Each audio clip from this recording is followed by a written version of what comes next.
The Match Ball. Hello there, welcome to the show. It's brought to you with Levi Solicitors. There is a 10% discount on your legal fees at levisolicitors.co.uk/the square ball. Dan, Michael and Moscow here celebrating, what are we celebrating? Nothing. Exit. Leeds lost. Money saved. That trip It's the to other way Wembley around. would have cost a fortune. That's what we're celebrating. And all the European trips we'd had to book. Would have been a lot of hassle next year, wouldn't it? There we Plus go. 46 games in the Championship. You don't want European trying to fit in big Thursday nights away. It would have been chaos. I mean, result aside, we saw some differences there, didn't we? What do you think of the starting 11 and how they all got on, various people? I was very surprised with it. Right, in what way? Just loads of players in. I thought he might go for... All right, well, I suppose I wasn't that surprised with the lineup, but I was very surprised with the bench because that was pretty much a declaration that loads of people are just having a bit of a rest. You'd stick Tyler Adams or Brendan Aronson in there and then hopefully second half, put them on, win the game, be a chuckle, be a bit more interesting than losing the game. Yes, I'd have preferred that. Yeah. It's hard. It's hard to care much, isn't it? But you still want us to go through and you want us to have a cup run at some point. We'll win the FA Cup. But it's fine. We don't want to win both. It's greedy. But the priority is obviously the Premier League. It's far more important than this shambles, this Sean Harvey shambles. But yeah, it was nice to see some different players, wasn't it? But I thought they all did well. Yeah. I thought all the players who came in were good. It's not like we bombed out. let's go through them 1 to 11 in painful fashion so we can dissect them, because it feels like there's it's a game that's really it's light on talking points, isn't it? Yeah, there will be. I mean, that's the one thing I would say is I'm quite not glad. I mean, there was a penalty shootout looming. Sort of relieved that we just got a result, because after about 70 minutes of perfectly adequate football, it really needed just something to kind of wrap it up. If it had been 0-0 and a penalty shootout, be neither here nor there. Even if we'd won the penalty shootout, I mean, that would have been nice, and I guess we get to go again in the next round against somebody else. But I get the feeling that if we do go through the 1 to 11 now, there's going to be quite a few assessments along the lines of like, yeah, looked fine, good energy, yeah, like the look of him. I mean, it's such a reservy feel that it looks like maybe the left back. René Maric has been sent out to face the press instead of old Jesse. How dare he not front up after that shameful disgrace tonight? He should be out there on his hands and knees apologising. I thought he did some good retrieval of the ball today, Jesse. I like the one right at the end where he went running off to try and get it. He's like, where's the ball? Where's the ball? And whoever it was obviously threw it over his head. He was like, yes, that's what I wanted to happen. Come on, then, let's go through some of the players who played then. Youngsters. Junior Firpo. Joe Robles. Well, let's start at the back then. Robles. We haven't seen anything of him so far. Looked perfectly solid, didn't he? He made at least one good save. Yeah, there's that one from the header, wasn't it, where he got down pretty well and it was bouncing about, so he had to react. And he's got his full name on the back of his shirt as well, so he's quite avant-garde. It was basically what you want from a reserve goalkeeper, isn't it? Yeah. It's better than theirs. Just looks absolutely fine. Yeah, their keeper, it was a bit of a shame we didn't get to test him more, because we had a couple of early shots. A Jackie Harrison free kick, which was surprisingly on target, but it was... come on. You've seen, well, we'll talk about his free kick in the second half, where he almost put it out of the stadium when he was trying to just cross it. Just absolutely fucking leathered it. He can't cross from that side. He did it against Wolves when we scored the winner. And you remember it went sailing over everybody, and then it somehow got kept in, because you could hear it on the all the angles after we beat Wolves last year. You hear, or it might have been one of the crowd videos, he sends the cross in and you hear him go like, oh, at himself. He can't cross from that part of the Molineux pitch. So Sam Greenwood should have been taking it. Sam Greenwood, there's an annoying feature tonight. This is why Marsh needs to be dragged in front of the cameras to explain this. Sam Greenwood comes on the pitch, Matt Click takes the corners. And then they let Greenwood and then Harrison takes a free kick, and it's disgrace. And then they let Greenwood take one, and it's the most dangerous cross anybody's seen in a football pitch for years. And then what's the next one? Oh, Jackie's going to have another go. Clicky's going to have another go. Let Sam Greenwood take the corners, and if we'd let him take all the corners and the free kicks, he might not have given the ball away for their winner. I think he was upset. We should have had that one in the first 5 minutes, shouldn't we? Yeah, there was a bit of a blitz, wasn't there? That's when their keeper was having a panic, because he palmed that one behind, then Click had a shot not long after from outside the box, which again he should have easily dealt with, and he managed to spill that wide. He did manage a good save in the middle of it all. Looking at the old back to front assessment then, so Yelda came in at centre half, adding some maturity and some calm in there at centre back. He was all right, wasn't he? Was Diego?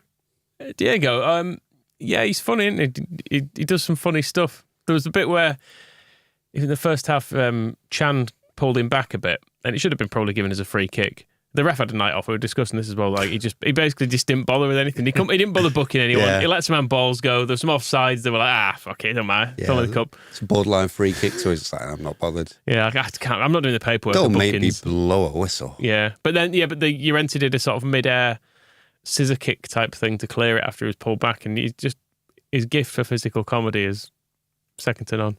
And Luke Ayling returning to Molineux at right back. Obviously, a happy hunting ground for him last season.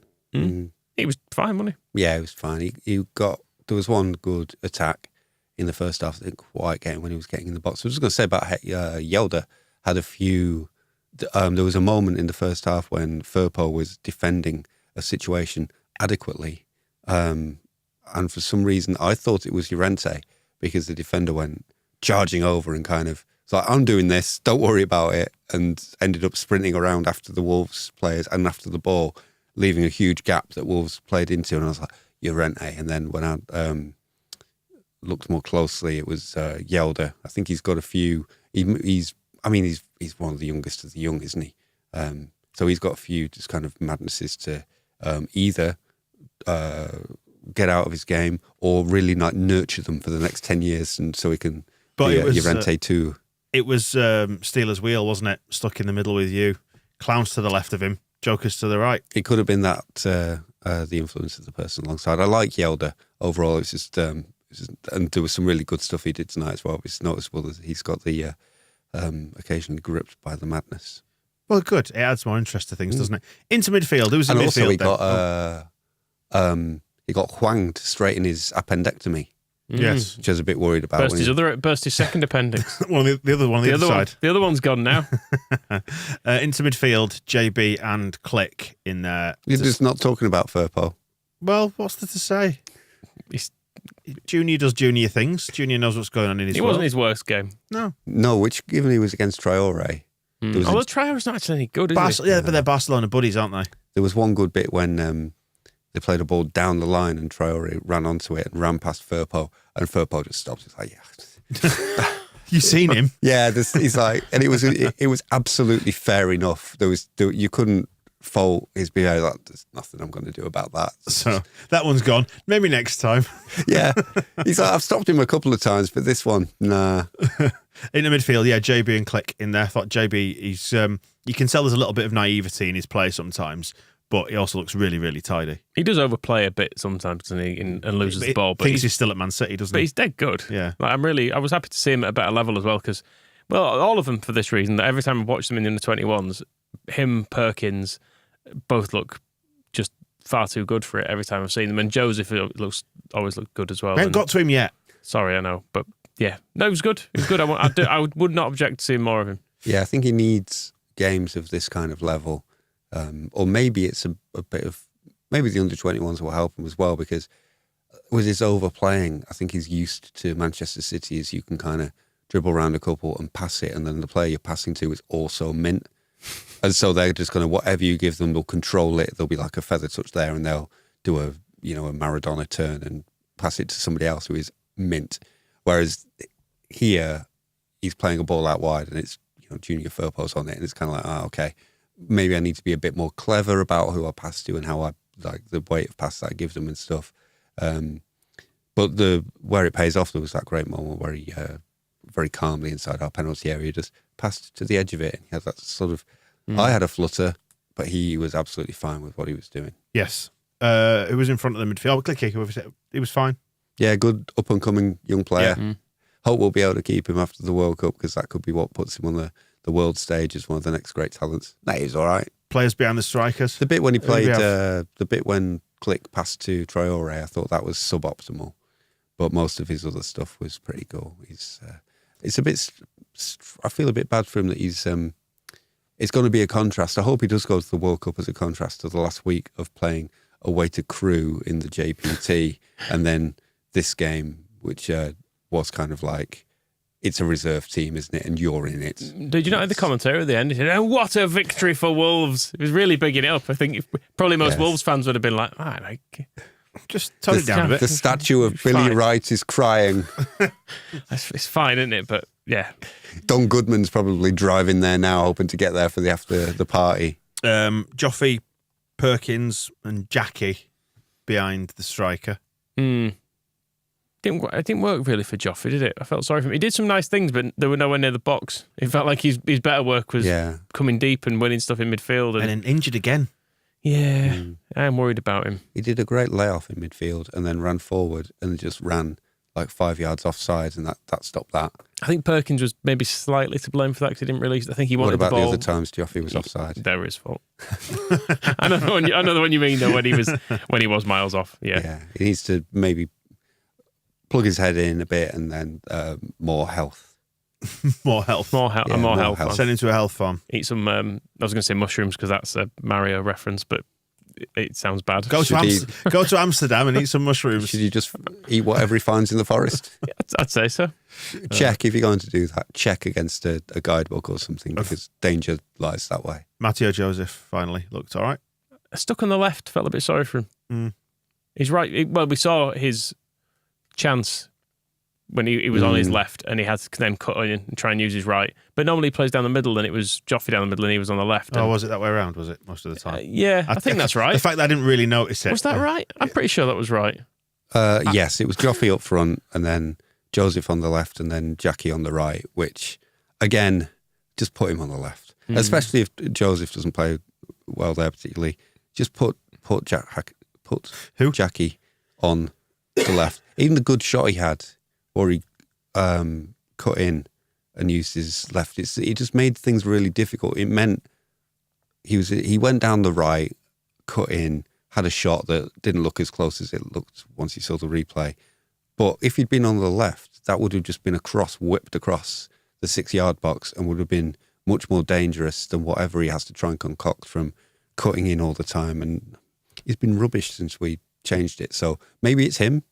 Maybe he is off the ball. Maybe he wants to sign for Newcastle. Maybe all that stuff, whatever. But I would say it's worth trying, putting him back to where he plays really well. And if he's still terrible, then you know that there's something else wrong. But it's not pleasing me seeing him suffer. Perkins looked tidy, didn't he? Some nice moments. Yeah, he had a really, really nice touchdown in the corner in the first half. But he just looks dead good technically. I think they all look technically really solid is the nice thing. I know in the past we've had these League Cup games where you've played some young players, and this is unfair to just pick on him, but like when we saw Ollie Casey in one, and, how dare you? And you immediately saw some touches and you thought, ooh, yeah, maybe not actually quite up to this level. Whereas I didn't feel like any of these players were out of their depth. I don't think you would tell, particularly from watching it, who were the young players coming in. And it was quite a strong Wolves team as well. It was. So I think our players were probably up against better than they're used to, our young players at least, and did. And when you go back, there's the progressive. Charlie Creswell played that game against Hull in the League Cup and was so bad that they had to go and buy Diego Llorente because they realised he needed another year. And then the next year played against Fulham and was so great that they realised he could play in the first team all the time. But that was the game. The first time we saw Joffrey in the first team, and at Fulham when he came on in that League Cup match, I don't think he really touched the ball. He'd been banging him in already for the under-23s, but then just didn't get involved in that match at all. And then tonight, well, he'll get better. But we've seen him do amazing things lots of times since then. So the players who played tonight they've made a better impression in this competition at this level than either Creswell or Joffrey did on their debuts in the same situation. So, against probably tougher opponents. I mean, Hull were Hull. And then Fulham, I don't remember if they had a really good version of their team out, but that was a decent Wolves. Yeah. It's just a shame we didn't have enough on the bench to if we just brought on Rodrigo and won the match, it would have made life a lot easier. We are chatting while there is a penalty shootout going on at Anfield between Liverpool and Derby, which is exciting, isn't it? The comments are coming through from management/coaches. No regrets about the amount of changes that they made tonight, says Rennie Maric. He's happy to lose. A side strong enough to win the game. Yeah, probably. I mean, we could have done, yeah. It was one of those that it didn't feel like there were ever any periods of real other than the first 5 minutes from us, there was never a period of pressure in the game from either side, was there? It just kind of went back and forth. Like a ping pong match. It felt, no, in a really slow way. Yeah. It was quite a good game, but not an exciting one. And there was lots of chances, but not good ones.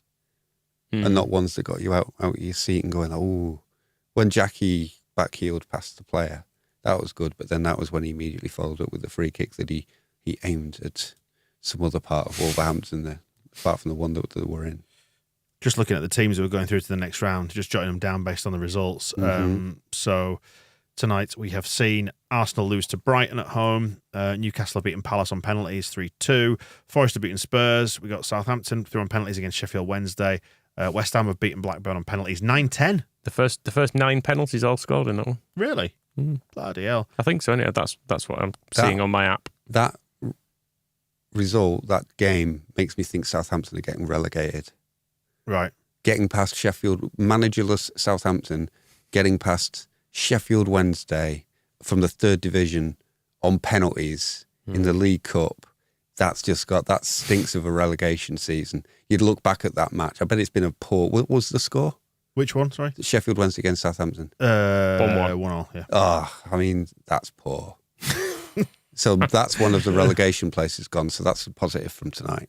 Also, West Ham going out to Blackburn, that bit more pressure on Moyes ahead of the World Cup. Yeah. Oh, they lost to Blackburn. Diaz score? He did. It's got a late equaliser. We're going to have to sign him in January, aren't we? Just to shut everybody. Just to make it go away. Yeah, basically. Brighton, Newcastle, Forest, Southampton, West Ham, Wolves, I'll be honest, Dan, I'm not interested in it. Man City. Man City will win it. Bournemouth, Lincoln, Burnley, Leicester, MK Dons, not even a real club. Gillingham stuff. Man City are going to win it. It's fine. Yeah, well done, Man City. I mean, it is a path to Wembley and it's a path to Europe and it's a good way. Like, you can give the more games that there are, the more experience the youngsters can get. But I have to confess, I hadn't even noticed there was any Carabao Cup games on Tuesday night. It just completely passed me by. Tonight almost did. Yeah, and then you're listening to those scores and it's just like, wow. Spurs lost. That's interesting. 2-0 and Kane played an hour. You tell me, and I was just like, well, it's not real football though. It's not a real competition. Bamford's got a chance to play on Saturday at Spurs, they're saying. Just don't. Don't risk him. He's always injured. Of course he's injured. Just give him time off. At least, I suppose we did at least avoid penalties tonight because who knows the hip failures that we'd have had from... It definitely does strain the old hip, doesn't it, taking a penalty? I've been thinking about that. It's like the sort of thing I'd do, having not played football for about 8 years. It's you stride up to take a penalty and go, oh, Jesus, I've done it. I think I've dislocated it. You've not used that muscle. No, for so years. long. Yeah, and then... But professional footballers, very strange. Have we got anything more to say about this? We were having a look at Pat Bamford's legs earlier on Instagram because he's done one of his videos about shoes. Now, I can't explain why this is so funny. I don't even know if it's possible, but if you watch his video, there's a bit where he's walking along and the camera just concentrates on his feet, but his dog's legs are there and he's like, he's perfectly in sync with his dog's legs. And it just looks like he's walking along with another human, but who happens to have show it to Dan's the camera. leg of a dog. You can move it. You can move it closer. It won't focus, I don't think. No, that's not going to work. Right. That's a shame. Yeah, we're quite fascinated. We were discussing Pat Bamford's calves. He's got calves like piano legs, like wide at the top, and then they go really narrow, like funnel down into his eco shoes. And it's at this point where you're looking for clues because he's been out so long. You're trying to see, are there any bruises? Are there any marks? Really thin legs. Right? Any sore marks? Imagine Rafinha always had incredibly thin calves. He'd look great in heels, wouldn't he? The dog looks like it might have sturdier. And suspenders? But I bet they're strong. I mean, they've got to be strong because he's a footballer. He's obviously the legs should be great. But yeah, that was part of the game, trying to work out We definitely discussed Rafinha in lingerie before. Have we? Yeah. Was this on mic or off mic? Were you thinking of David Batty when he was at Newcastle? I think it was on a podcast. Do you remember they put... Are you sure it's not in your mind? They advertised... Someone will remind me. I mean, all this light-hearted chat, this is not what we're on the internet for. We've got to have extreme opinions. Furious about the fact that we're not winning the Carabao. Put them all in jail. That winning goal... I think it sounds like Liverpool have won the penalty shootout against Derby, whatever. That's fairly funny. I don't want Derby going through. Yeah, so the obviously Greenwood got caught in possession for the goal. We did kind of overcook that a little bit, didn't we? The tippy-tappy stuff out by the touchline. And then when it broke inside, you thought, oh, no. And Jesse has shown his face. Yeah, I know, yeah. By I the can way. see. I have Twitter open in front of me on the official channels, yeah. Shameful night. Night of shame. Hope it's just, it's 2 minutes long. Hope it's 2 minutes of him crying. Oh, Crying and apologising. Biggie in the comments on YouTube is saying, was it the extra ball episode where we all decided we'd marry Stuart Dallas? Was it that one? It could have been. I can't remember. I think it was it Snog Marry Avoid or something along those lines? Oh, maybe. Anyway, I think Rafinha would look good in lingerie and Pat Bamford. I think he'd be awkward in it. Right. That's what I'm saying. I don't think he could work it You enough. know, stuff on the internet lives forever. I think he's the big hair and everything. Nah, Tie it back. it's not long enough to tie back though, is it? You just have to go for like a Princess Diana sweep. Yeah. It's not for me. It's not for me. A little glimpse into Michael's world. Would you still marry Stuart Dallas? Dog sat in the corner. Dallas. What's yeah. his dog's name again? Duke. Oh. Is it Duke? Oh, yeah, it's Duke, isn't it? Yeah, you Should have told got us. Duke. Dukey, sit down, boy. Did you catch a glimpse of Stuart Dallas with Nonto the other Yeah. day? He was pointing. He was saying, "Look up there," in the crowd, wasn't he? He was pointing up there, saying, "I don't know what he was saying." It's good. Exactly. I like Stuart Dallas just in general. I hope he plays. So he could be again back this soon, season. Yeah, it could be. potentially in the new year. We've only got one more game before Christmas. Yes. Yeah. Yeah, and then a couple more at the end of the year. And are we doing the takeover news? Because that handily has been announced after That's true. we did the weekly show. So we yeah, could, we should say that. So we recorded the weekly show. we could fill some time. We recorded the weekly show on How long have we been on? about 20 minutes. Oh, we've got 10, haven't we? Yeah. we recorded Just the about this non-news news. We recorded the weekly show on Wednesday that will come out on Thursday at some point. So we didn't manage to cover off the takeover non-news really. There's nothing in it apart from the timing of it I find most interesting, which suggests, is takeover imminent, something about to happen, or is it just them trying to douse some flames? I have a feeling that the timing has a lot to do with the fact that David Ornstein of The Athletic had his big Liverpool are for sale story yesterday. And so this story is Martin Ziegler of The Times. And I think, having seen The Athletic with their big world-shattering exclusive that got reported all around the world, has had his editors saying, got anything? So I'll phone up, I'll check my Leeds contact. So, because it's such a update. I think it's the other way around, though. I think this may have come from, because we've seen both Morate and Radrazani, they like Ziegler. I think he's one of their favourites. Well, yeah, exactly. So Ziegler needs something to put in the paper because The Athletic are taking the piss. So he phones them up. He's like, have you got any updates on the takeover? And they're like, yeah, we're putting money in place and we might do it at the end of the season. You can say that if you want.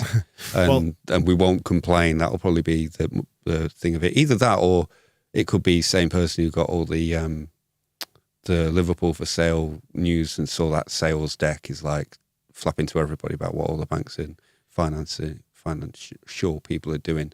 But we'll get into it with Phil tomorrow on the Phil Hay show. You won't, Moscow, because he'll be sat in that seat. Is that not good enough, that analysis? That it's just No.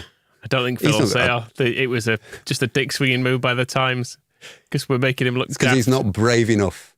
But he's not going to be out fraud. there. Yeah, he's not going to be out spitting truth like this. And as Jay's pointing out in the comments, I did mention this happening a few weeks ago because this is I have this debate with Phil quite often. I say it seems like it's going to happen at some point, and Phil thinks probably summer, and summer makes most sense, doesn't it? But with the January window just round the corner, maybe some twitchy arses, and they've seen a little bit of the backlash. Maybe, I don't know, it's all just made them accelerate the plans a little bit. I don't know. That's how I think they might work. I've had that feeling for a while that the 49ers and Lowy, with them not really doing anything or saying anything or anything of substance, with that feeling of them just sort of letting Radrizzani and people just crack on.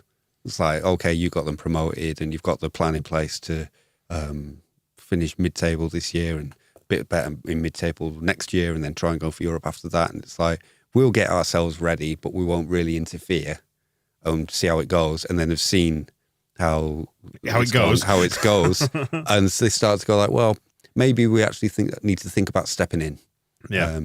And actually, there's more potential here than that plan is going to realise. Because the the slow, quick, slow. If you remember Radrizzani's first year, I was thinking about this in the context of all the Victor Orta stuff and the kind of that first year of signings that still gets held. I think people will be writing Victor Orta's grill today. If anyone's been near How him. dare we be out this cup? But you know that first year of we signed Chibitsky and Ekyaban and J. Roy Grott, and it was all going to be, we give them to Thomas Christiansen and Paul Heckenbach. And Oliver Sarkic, who's another player tonight. And they all grow slowly, and then we get somewhere. And Victor Orta gets the heat for buying all those players. But it was also Victor Orta at the end of that season who grabbed Radrizzani in a restaurant in London and said, this is not going to fucking work. We can't hang around waiting for you to develop all your youngsters and sell it at a profit. Let's go get Bielsa and we'll sign fucking Bamford for $7 million. And it all changed.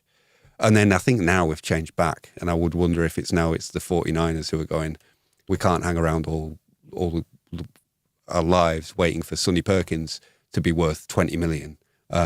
Let's just go in there and start doing what we want to do. Well, I was going to say, it gives you, it's the keys to the castle, isn't it? Like they need to be driving the plane, to coin a phrase. Well, they're either going to do one or the other, aren't they? Of kind of let him do what he wants, or come in and take over and run it their way. But this is the thing about the January window, is that it's self-evident that we need at least a left back in this squad, which goes back to the conversation we've had 1,000 times. What was wrong with the one who played tonight? And we need another forward. Helder. He was good. So maybe there's the bit of modest investment. I wonder if maybe we get to the World Cup break, there's a modest changing hands of shares, because 49%. Well, do you know what? They've got to do it before they go further. If you look into it, the shareholding is not exactly 56-44, as has been reported. There are three separate funds. There's 49ers 1, 49ers 2, and then there's a third one that owns 6.5%. And that actually tots up to 48 and a bit %, would you believe? Radrizzani's on 52 and a bit. So it's really close to flipping over. And I wonder if maybe they just go the other side of 50, so we've got majority ownership there, which gives them a certain amount of security. They say, right, we can invest in January a little bit, and then they go ahead and do the full shebang in the summer. Or they just do it now, just get on with it. Here you go, Victor. Crack on in January. But just all the best. Get a left back, get a forward, and we can just see the season out and put the grown-ups in charge next year. Anyway. We can use this as an opportunity to ask Phil about transfers too, because he loves that. He loves being asked about transfers. I think takeovers have got to be one of his favourite subjects as well. Going back all the way to 2005 when he turned up, wasn't it? 2006 was when Phil started with the old playoff finals of 2006. Since then, this has probably been the longest we've been without any kind of takeover or ownership kind of switch. But it's never been a non-topic, has it? So I'm sure it's one of his favourites. Oh, do you want some breaking news? That's my breaking news noise. Oh, yeah. The US men's national team have just announced their World Cup squad, and both Adams and Aronson are in there. That's not very surprising news. No. It's still breaking. I mean, it's... Shoot me down, why don't you? Well, they've done a better job of picking their team than Wales have. That's all I've got to say about the matter. Well, we can chat Disgrace. about it. No Tyler Roberts. To be clear as well. I was looking forward to cheering Saimru on at the World Cup. Saimru. But now I will stop calling them by their preferred name and go back to Wales and wishing them ill. That's really tickled me. Saimru. Oh, let's wrap it up there. We've hit time. We've done it. Well done. There's no time. We could have done 5 minutes if we wanted. Need to feed the algorithm, Michael. Need to feed the algorithm. Need to hang around. Just say, check out. Stop. You're disgusting tonight. That's what YouTube does. It gives you videos that it thinks you'll watch. So I'm just saying a word so it'll get picked up. Big bottoms. We've already had some racy talk about Rafinha tonight, so just tone it down. We don't want to have to... Bamford's calves. Around my shoulders. I was just trying to say... Go on. As long as it's not his dog's legs. Check out the video. Giving it up, holding it like it's at a concert. Watching. dog on your shoulders. Yeah. I was just going to say, Be a big fan of probably be like Travis. Rafinha's dog got involved in his World Cup announcement, didn't he, as well? Did you I see that? didn't see that, no. He got, when he was announced he was in the Brazil squad, I think he had a Brazil flag round him or some sort of Brazil stuff, and there was him and his girlfriend and his dog was looking at the camera like, what, sexy? Give me there. The, that wasn't sexy, that was confused. Oh, you look sexy to me then. Yeah. after our Bournemouth YouTuber friends, and now we've got Bamford and Rafinha getting the dogs involved. It's the future. All I was going to say was check out the TSB guide to David Livermore's transfer. That was all. It's the absolute podcast. And if video. you're a new listener, you're gonna have to do a bit of catching up on. Well, David the point Livermore. of the guide is that it can introduce you if you're a new listener. You can enjoy some of the highlights of our past, such as that midfield signing in 2006. Yeah, it's the perfect kind of chaser to a game like tonight's. Nothing will top it off better. Come on, home time. 20 minutes about David Livermore. It's home time. Let's wrap it up. Thank you for bearing with us and all that wild chat, the journey into Michael's psyche. Did you enjoy that? It was good, yeah. Yeah. He's there all the time. Unloading it all. Bit of therapy. Yeah, for you. good to talk. Yeah. Good Excellent. to talk. We'll pick up that chat when we close the mics in a second, but in the meantime, we'll see you soon. The Match Ball.